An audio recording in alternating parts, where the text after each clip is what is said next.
Smart and legal guidance. Download the application now. नमस्कार दोस्तों, अभी रिसेंटली एक बहुत बड़ी न्यूज़ सभी वकीलों के लिए एक रिलीफ के तौर पे सामने आई है, जिसको मैं आपको आज इस वीडियो के अंदर बिल्कुल क्लियर शब्दों में समझाऊंगा। अभी रिसेंटली दिल्ली हाई कोर्ट ने, सुप्रीम कोर्ट ने, बॉम्बे हाई कोर्ट ने, इनफैक्ट एक कानून भी हमारा Bombay shops and establishment act 1948 का, उस कानून के अंदर भी ये सारे के सारे हमारी अथॉरिटीज के द्वारा एक बात बिल्कुल क्लियर शब्दों में बोली गई है कि अगर कोई भी वकील, अगर कोई भी एडवोकेट अपने घर में बैठकर कोई भी तरह का अपनी वकालत करता है, अपनी केस फाइल पढ़ता है और अपने क्लाइंट्स को डील करता है, तो यहां पर हम ये वकील के द्वारा कमर्शियल एक्टिविटी के अंदर, बिजनेस एक्टिविटी के अंदर इंक्लूड नहीं करेंगे। और जो उसका घर की जो प्रॉपर्टी होगी या कोई फ्लैट होगा, कोई भी प्रॉपर्टी होगी जिसमें वो रहता होगा और अपने घर के अंदर रहते हुए अगर वो अपनी वकालत करते होंगे, एडवोकेसी करते होंगे, क्लाइंट्स को डील करते होंगे, तो उनकी जो प्रॉपर्टी होगी, उनका जो ये फ्लैट होगा, इसको हम पर्टिकुलरली टैक्स के अंदर, टैक्सेबल प्रॉपर्टी के अंदर,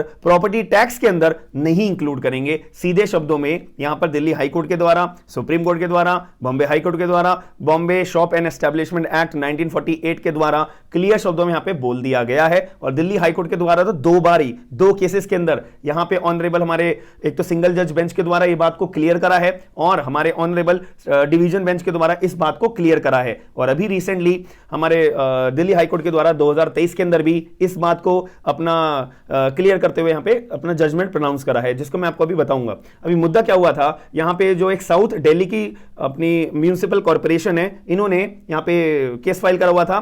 पहले की बात है, सिंगल जज बेंच के सामने दिल्ली हाई कोर्ट के अंदर यहां पे इन्होंने बोला था कि भाई देखो, एक वकील साहब हैं और वकील साहब जो है ना अपना घर में रहते हैं और घर में रहते हुए अपनी वकालत भी करते हैं, क्लाइंट्स को डील भी करते हैं, अपनी केस फाइल्स भी पढ़ते हैं, केस स्टडी भी करते हैं, वगैरह वगैरह। यानी कि जो एक एडवोकेट का पूरा कामकाज होता है, वो सारा का सारा अपना ऑफिस वर्क जो है वो अपने घर के अंदर अपना करते हैं। तो इसके बेसिस पे तो यहां पे इनकी घर जो है रेसिडेंशियल प्रॉपर्टी तो वो रही नहीं है, वो एक तरीके से हमारी कमर्शियल एक्टिविटी हो गई है, कमर्शियल प्रॉपर्टी हो गई है। तो जो उनका वो घर है ना, तो उसको हम कमर्शियल प्रॉपर्टी मानते हुए यहां पर हम उनसे टैक्स वसूलना चाहते हैं। तो इसी वजह से एसडीएमसी यहां पे जो एक अथॉरिटी होती है, एसडीएम बोल दीजिए, उनके अथॉरिटी के द्वारा यहां पे वकील को जो है एक नोटिस दिया गया कि आपका इतने रुपए का, आपकी जो कमर्शियल प्रॉपर्टी है इसके ऊपर इतने रुपए का टैक्स बनता है। अब ये जो आप एक्टिविटी करते हो वकालत की, ये एक प्रोफेशनल एक्टिविटी है। तो प्रोफेशनल एक्टिविटी की जो आप करते हो अपनी वकालत की, ये कमर्शियल एक्टिविटी एक बिजनेस एक्टिविटी के तौर पे ट्रीट करी जाती है,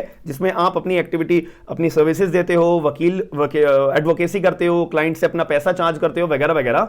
वीडियो में आगे बढ़ने से पहले मैं एक बहुत जरूरी जानकारी मैं आपको देना चाहता हूं। बहुत सारे एडवोकेट्स, यंग एडवोकेट्स परेशान होते हैं कि मेरे को अगर पर्टिकुलर कोई एप्लीकेशन फाइल करनी है कोर्ट के अंदर, मेरे को अगर कोई पर्टिकुलर केस फाइल करना है एक कोर्ट के अंदर, ट्राइब्यूनल के अंदर कोई एप्लीकेशन लगानी है, कोई गवर्नमेंट अथॉरिटी के पास में कोई एप्लीकेशन लगानी है, इनफैक्ट मेरे को अपने जहां पे मैं जॉब कर रहा हूं वहां पर कोई एप्लीकेशन लगानी है, तो उसका ड्राफ्ट का फॉर्मेट क्या होता है, सारे के सारे सभी लोगों के लिए मैंने एक सिंपल सॉल्यूशन आप सभी लोगों के लिए लेकर आ गया हूं। कंप्लीट आपको जो है 4000 से ज्यादा ड्राफ्ट केवल और केवल 499 के अंदर आपके लिए मैं लेकर आ चुका हूं। केवल आपको मेरा स्मार्ट एंड लीगल गाइडेंस के नाम से एप्लीकेशन डाउनलोड करना है। डाउनलोड करने के बाद आपको अपनी स्क्रीन के ऊपर, अपनी एप्लीकेशन के ऊपर ही दिख जाएगा ये पर्टिकुलर ड्राफ्ट का, ये पर्टिकुलर फॉर्मेट। तो वहां पर आपको 499 पे करने के बाद में कंप्लीट दुनिया संसार के, इंडिया के किसी भी कोने में आप वकालत करते हो, तो वहां पर आपको कोर्ट के अंदर एप्लीकेशन लगानी है, सूट फाइल करना है, कुछ भी करना है, सारे के सारे ड्राफ्ट आपको 100% एक्यूरेट, 100% एडिटेबल आपको देखने को मिलेंगे। आप अपने केस के हिसाब से, अपनी कन्वीनियंस के हिसाब से उसको एडिट करके चेंज कर सकते हो और कंप्लीट आपको फॉर्मेट मिल जाएगा। कोर्ट का कोई ड्राफ्ट होता है, इनकम टैक्स जीएसटी का कोई ड्राफ्ट होता है, कॉर्पोरेट बिजनेस का कोई ड्राफ्ट होता है, एचआर लीगल फॉर्मेट्स सारे के सारे मैंने आपके लिए अपलोड कर दिए हैं। यहां पर जो है आपको एडॉप्शन का, affidavit, agreement, application, appointment, apprenticeship, arbitration का, असाइनमेंट, बैंकिंग, बॉन्ड एंड यहां पे एक्नॉलेजमेंट 100% एक्यूरेट है। याद रखिएगा, सारे के सारे कोर्ट के लीगल ड्राफ्ट, इनकम टैक्स के हिंदी वाले ड्राफ्ट भी मैंने अपलोड कर दिए हैं कि अगर कोई हिंदी में वकालत करता है और हिंदी के अंदर उसका एप्लीकेशन अपनी फाइल करनी होती है, हिंदी वाले भी मैंने ड्राफ्ट सारे के सारे डाल दिए हैं। Supreme court, high court, district court, civil court, tribunal, XYZ किसी भी जगह पे आपको ड्राफ्ट फाइल करना है तो ये कंप्लीट सॉल्यूशन मैंने आपके लिए ला चुका हूं। आपको smart and legal guidance application download करनी है। उसके बाद ये ड्राफ्ट सारे के सारे आपको मिल जाएंगे अपने ऑफिस प्रेमाइसेस के तौर पे। तो हम आपकी जो रेसिडेंशियल प्रॉपर्टी है उसको हम रेसिडेंशियल प्रॉपर्टी नहीं मानेंगे, हम उसको जो है प्रॉपर्टी अपनी कमर्शियल प्रॉपर्टी के तौर पे, बिजनेस प्रॉपर्टी के तौर पे उसको ट्रीट करेंगे। उससे आपको जितना टैक्स बनता है भाई हमारे को दो। अब ऐसे केस में ये जो एसडीएमसी का नोटिस इशू करा गया था, इसको चैलेंज करा गया Delhi high court single bench के द्वारा, और in fact south Delhi municipal corporation के द्वारा भी यहां पे चैलेंज करा गया। अब इस केस में सिंगल जज बेंच के द्वारा यहां पे क्लियर शब्दों में बोला, नहीं भाई यहां पे आप वकील से किसी भी तरह का टैक्स नहीं वसूल सकते हो उनकी प्रॉपर्टी टैक्स के रिगार्डिंग, क्योंकि जो प्रोफेशनल एक्टिविटी ऑफ एडवोकेट्स होती है ना तो वो कमर्शियल एक्टिविटी है, ना ही वो कोई बिजनेस एक्टिविटी है, ना ही अगर कोई लॉयर की फर्म भी है ना उसको भी हम जो है कमर्शियल एक्टिविटी के अंदर नहीं मानते हैं, बिजनेस एक्टिविटी के अंदर नहीं मानते हैं। क्लियर शब्दों में यहां पे बात कर दी गई थी सिंगल जज बेंच के द्वारा। अब इसके बाद फिर यहां पे अब रिसेंटली ये केस आया, इस केस के बारे में आपको बता रहा हूं। उस केस का नाम है अपना south Delhi municipal corporation versus BN मगोन। 2023 Delhi high court के द्वारा यह जजमेंट प्रोनाउंस करा गया है कि जो सिंगल जज बेंच ने बात बोली थी ना अर्लियरली पहले, तो यही बात को हम दोबारा रिपीट कर रहे हैं कि भाई हां जो सिंगल जज बेंच ने बात बोली थी वो बिल्कुल जेन्युइन बात थी, बिल्कुल लीगली तौर पे हम देखा जाए तो बिल्कुल जेन्युइन बात यहां पे बोली गई थी, इसके ऊपर कोई भी दो राय नहीं है। अब इनके अंदर जो डिवीजन बेंच अभी 2023 के अंदर जजमेंट प्रोनाउंस करा है, इन जस्टिस का नाम है honourable justice Najmi Waziri and honourable justice Sudhir Kumar Jain. इनके द्वारा ये जजमेंट प्रोनाउंस करके क्लियर करा गया है कि जो ये मास्टर प्लान फॉर दिल्ली 2021 जो परमिट करा गया है ना कि रेसिडेंशियल बिल्डिंग्स के लिए और सर्टेन कंडीशन जो इंपोज करी गई है, उसमें अगर कोई भी वकील अपना रेसिडेंशियल प्रॉपर्टी में अपनी वकालत करता है तो उसको बाहर निकालो, उसको जो है इंक्लूड नहीं करा जाएगा। उसकी जो रेसिडेंशियल प्रॉपर्टी रहेगी वो उसकी घर की प्रॉपर्टी रहेगी, उसको प्रॉपर्टी हम कमर्शियल वाली, उसकी प्रॉपर्टी जो हम बिजनेस वाली नहीं मानेंगे, सीधे तौर पे यहां पे बोल दिया गया था। और इसके बाद आर्गुमेंट्स भी हुई थी कि जैसा आप यहां पे जो एमसीडी है ना, एमसीडी के पास पूरी पावर होती है भाई कि एमसीडी जो है कोई भी प्रॉपर्टी पे टैक्स लगा सकती है, कोई भी बिल्डिंग के ऊपर टैक्स लगा सकती है। कमर्शियल प्रॉपर्टी के तौर पे अगर कोई एक्टिविटी दिखती है ना तो वहां पर एमसीडी के पास पूरी अथॉरिटी है कि वो जो है अपना टैक्सेबल उस प्रॉपर्टी को मानकर उससे टैक्स वसूल सकती है। सीधे तौर पर यहां पे चैलेंज करी गई थी ये बात को। फिर ऐसे केस में आर्गुमेंट के अंदर यहां पे क्लियर तौर पर बोला गया था, वकील साहब जो थे हमारे आर्गुमेंट के तौर पर, रिस्पोंडेंट के तौर पर, इन्होंने क्लियर तौर पर बोला था भाई देखो जैसा अगर कोई भी टैक्स वसूला जाता है ना तो वो एक्सप्रेस्ड फॉर्म में होना चाहिए, कानून के अंदर वो लिखा होना चाहिए कि इस चीज के ऊपर इतना टैक्स वसूला जाएगा, इस चीज के ऊपर इतना टैक्स नहीं वसूला जाएगा। कानून के अंदर अगर हम बात करें डीएमसी एक्ट की अगर हम बात करें तो उसके अंदर कहीं भी यह शब्द क्लियरली तौर पे नहीं लिखा गया है कि प्रोफेशनल एक्टिविटीज अगर रेसिडेंशियल बिल्डिंग्स के अंदर, रेसिडेंशियल प्रॉपर्टी के अंदर करी जाती है तो उसको टैक्सेबल प्रॉपर्टी मानते हुए, यानी कि उसको जो है कमर्शियल प्रॉपर्टी मानते हुए एमसीडी के पास अधिकार आ जाता है कि वो टैक्स वसूल सकती है। ऐसा डीएमसी एक्ट के अंदर कहीं नहीं लिखा हुआ है। तो जब लिखा हुआ नहीं है तो भाई आप कहां से आ गए टैक्स मांगने के लिए?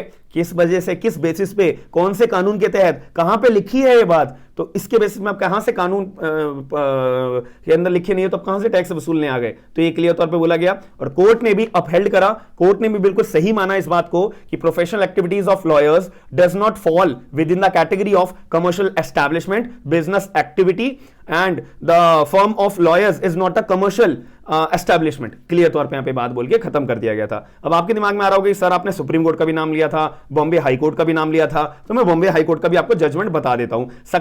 Sakaram Narayan versus city of Nagpur corporation and others 1964 में बॉम्बे हाई कोर्ट ने भी क्लियर शब्दों में बोला था कि जो ये बिजनेस शब्द है ना इसके अंदर हम प्रोफेशनल एस्टैब्लिशमेंट को इंक्लूड नहीं करते हैं। क्लियर तौर पे बात कर रखी है। प्रोफेशनल एस्टैब्लिशमेंट का मतलब होता है कि कोई दुकान खोल के बैठ गए हो आप और कोई भी अपना ऑफिस खोल के बैठ गए हो, ठीक है, वो केवल आपका ऑफिस पर्पस के लिए आप इस्तेमाल करते हो, बिल्डिंग को, लैंड को, प्रॉपर्टी को, तो उस चीज में हम इसको बिजनेस एस्टैब्लिशमेंट मानेंगे एज पर Bombay shop and establishment act 1948 के अंदर। लेकिन अगर कोई अपनी रेसिडेंशियल प्रॉपर्टी के अंदर कोई कमर्शियल अपनी प्रोफेशनल एक्टिविटी करता है ना उसको हम उसकी कमर्शियल प्रॉपर्टी नहीं मानेंगे, उसकी वो रेसिडेंशियल प्रॉपर्टी ही रहेगी। ये रहा बॉम्बे हाई कोर्ट का जजमेंट। इसके बाद एक सुप्रीम कोर्ट का जजमेंट भी रेफर करा गया था पर्टिकुलर दिल्ली हाई कोर्ट के अंदर। यहां पे जो है दिल्ली सुप्रीम कोर्ट का जजमेंट का नाम है कि supreme court judgement V Sasidharan versus M messrs Peter and Karunakar and others AIR 1984 supreme court का केस भी यहां पे आया था। सुप्रीम कोर्ट ने भी क्लियर शब्दों में बोला था कि professional activity of lawyers does not fall within the category of commercial establishment और business activity and the firm of lawyers is not a commercial establishment. Clear शब्दों में सुप्रीम कोर्ट ने भी बात बोल के खत्म कर दी थी। अब सारी की सारी बातों की एक बात है भाई, एडवोकेट से आप कोई भी टैक्स वसूल नहीं सकते हो। आप घर के अंदर अपनी वकालत करना चाहते हो, करो, कोई दिक्कत वाली बात नहीं होगी। तो ये हमारा एक बात हमारे को क्लियर शब्दों में समझ में आ चुकी है। अगर वीडियो के अंदर जो जानकारी मैंने को प्रोवाइड कराई गई है, और आप लोगों का क्या पॉइंट ऑफ व्यू रहेगा कि अगर वकील को हम ऐसा राइट दे रहे हैं तो ये वकालत करने के लिए वकीलों के लिए बढ़िया रहेगा या बेकार रहेगा, यहां पे टैक्स इंपोज होना चाहिए या नहीं होना चाहिए, कमेंट बॉक्स के अंदर पॉइंट ऑफ व्यू आप जरूर बताइएगा। बाकी आपको जो भी अपना पॉइंट ऑफ व्यू रहेगा तो वीडियो को लाइक जरूर करके शेयर जरूर करिएगा। लोगों के मन में अवेयरनेस हमारे को बनानी पड़ेगी, वीडियो बनाकर और वीडियो को शेयर करके लोगों तक अपनी बात पहुंचाकर वीडियो की मदद से। तो आप लोगों की ड्यूटी मैं बनाता हूं कि वीडियो को शेयर करके लोगों को अवेयर जरूर करेगा। मिलते हैं नेक्स्ट वीडियो के अंदर। थैंक यू, धन्यवाद।